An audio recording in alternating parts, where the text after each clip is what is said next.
Bonjour bien-aimés dans le Seigneur, j'espère que vous avez passé un bon week-end, que vous étiez à l'église, en famille, dans des fêtes, dans des réunions familiales, ce qui est une bonne chose. Dieu ne nous a pas créés pour rester seuls, mais il nous a créés pour socialiser, pour être ensemble les uns avec les autres, évidemment avec les gens qui te comprennent et avec qui tu peux marcher positivement. Mais ce qui est important, c'est que nous continuions la parole de Dieu. Daniel chapitre 6, nous prenons les versets 20 au verset 28. Et Daniel dit au roi, « Vis éternellement, mon Dieu a envoyé son ange et fermé la gueule des lions, qui ne m'ont fait aucun mal, parce que j'ai été trouvé innocent devant lui. Et devant toi non plus, ô roi, je n'ai rien fait de mauvais. » Alors le roi fut très joyeux et il ordonna qu'on fît sortir Daniel de la fosse. Daniel fut retiré de la fosse et on ne trouva sur lui aucune blessure parce qu'il avait eu confiance en son Dieu. Il avait eu confiance en son Dieu. Le roi ordonna à ces hommes qui avaient accusé Daniel. Le roi ordonna que ces hommes qui avaient accusé Daniel fussent amenés et jetés dans la fosse des lions. Eux, leurs enfants et leurs femmes, et avant qu'ils fussent parvenus au fond de la fosse, les lions les saisissèrent et brisèrent tous leurs os. Après cela, le roi Darius écrivait à tous les peuples, à toutes les nations, aux hommes de toutes les langues, qui habitaient sur toute la terre, que la paix soit donnée avec abondance. J'ordonne que dans toute l'étendue de mon royaume, on ait de la crainte et de la faveur pour le Dieu de Daniel, car il est le Dieu vivant et il subsiste éternellement. Son royaume ne sera jamais détruit et sa domination durera jusqu'à la fin.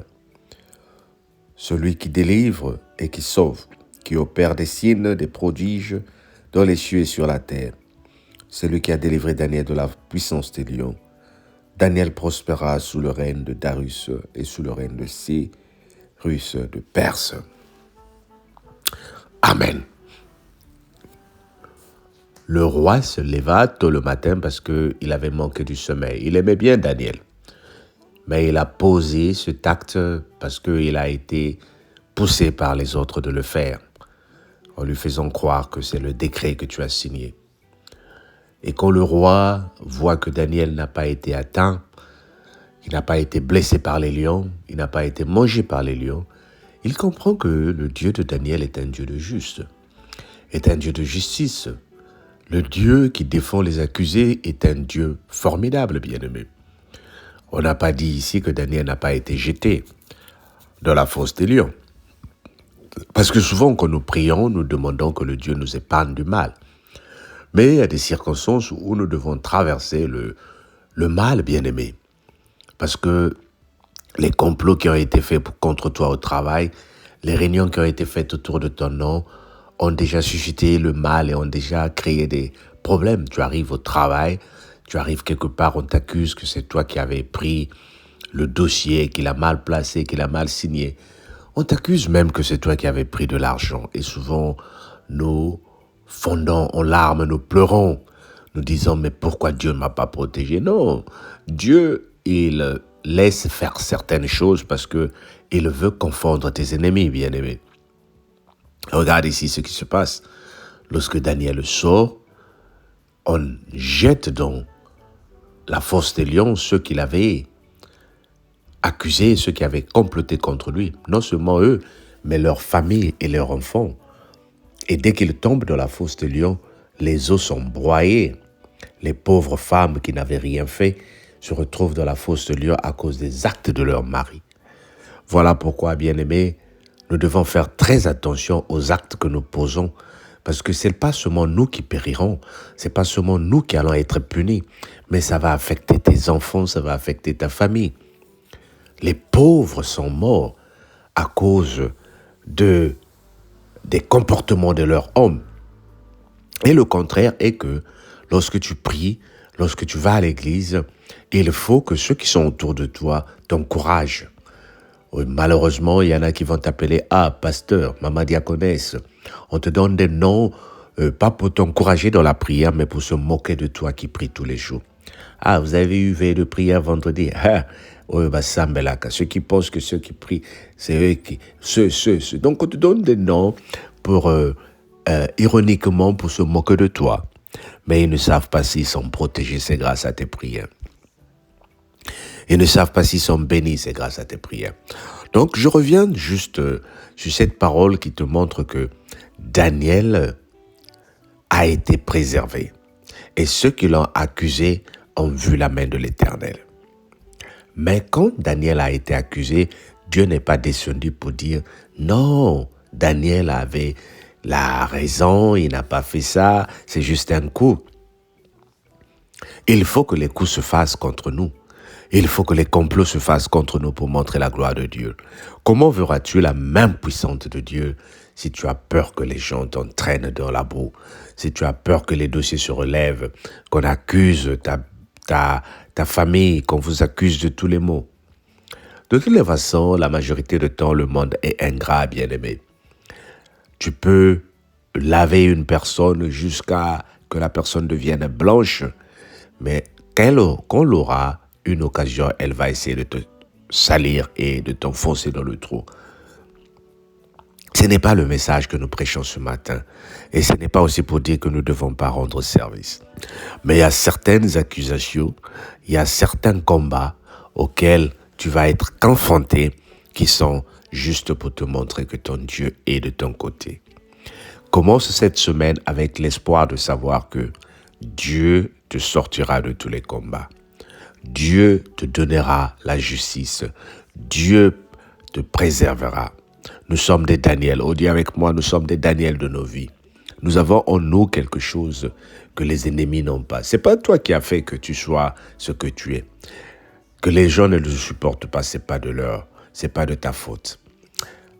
Merci Seigneur pour tout ce que tu es en train de faire dans nos vies. Merci pour cette semaine qui commence aujourd'hui et qui va nous apporter la guérison, qui va nous apporter la joie, qui va nous apporter la paix. Que la paix de Dieu qui surpasse toute chose soit sur ta vie. Sois béni parce que tu es Dieu. Sois béni pour ce que tu fais pour notre protection. Bénis la personne qui m'écoute ce matin. Accorde à cette personne la possibilité de traverser et de passer une bonne semaine. Au nom de Jésus, notre Seigneur et Sauveur. Amen. Ben, sois béni, bien-aimé. Abonne-toi, souscris, tu vas voir à la fin de cette vidéo, il y a une notification qui va sortir pour t'encourager à t'abonner. Appuie et abonne-toi. Tu ne fais que du bien à ta vie parce que de temps à autre, tu pourras écouter ces paroles. Et plus tu écoutes la parole, plus le Seigneur te préserve de tout ce qui peut t'arriver comme mal. Sois béni au nom de Jésus. Bye bye.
Serve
byabyo byanza binafukila mikembo bimvwa makale kwako tomba byena mumvuluzi basi watambula kolo wakya moyo byabyo byanza binafukila mikembo bimvwa makale kwako tomba byena mumvuluzi basi watambula kolo